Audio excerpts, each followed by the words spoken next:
In the wake of the coronavirus disease, many countries, in efforts to lessen the curve, have opted to close all travel to their respective countries, with Guyana being no exception.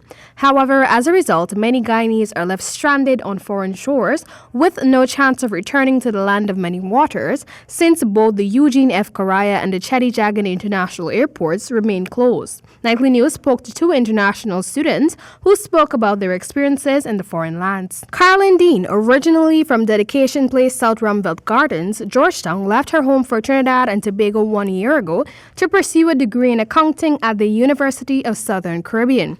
The 19-year-old stated that with Trinidad and Tobago confirming 115 positive cases and 8 COVID-19 related deaths, she is very fearful and would have preferred to have been at home.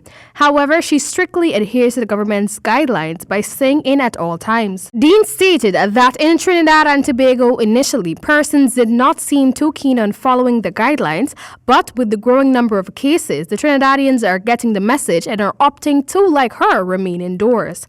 The national hockey player, who is currently housed in St. Joseph, Maracas, Trinidad and Tobago, stated that the disease has prohibited her from maintaining her usual training routine.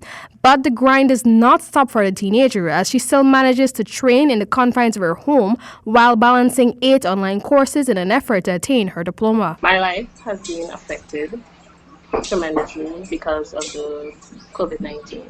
Since there's specific guidelines that we need to follow by being inside, there's no room for socialization, there's no room for any type of physical activity. I'm typically outside most of the time.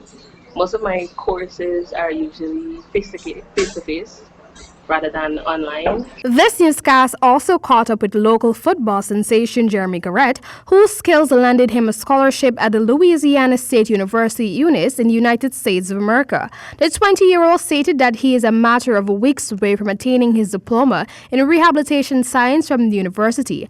The young man spoke about the atmosphere in Florida. Things are good, not bad. There is a limitation to going outside and everything, but other than that, there's not much to complain about. We're not in a severe or worse situation. There are people that are worse situation than us. So right now, things are all right. So are persons on the street, is everything kind of normal?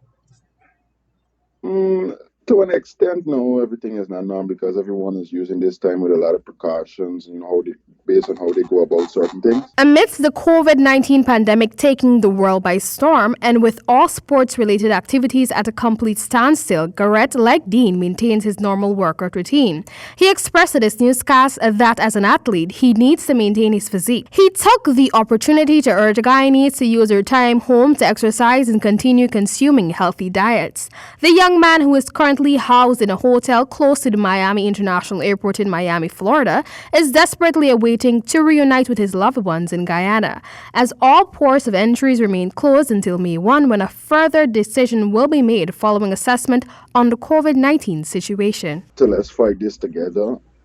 It's not a one-man thing, or just don't think of yourself, because a lot of persons are looking at this as, oh, I'm young, I could fight this off, or I can beat this off quick. But if you think like that, then you're going to put other lives at risk. What about people who have disabilities, who have, other histories of diabetes, whatever you name it? Let's think about others as well, and let's come together as one, follow the procedures of WHO, and let's, work together and help to fight this. For the HTP Nightly News, Amel Griffith.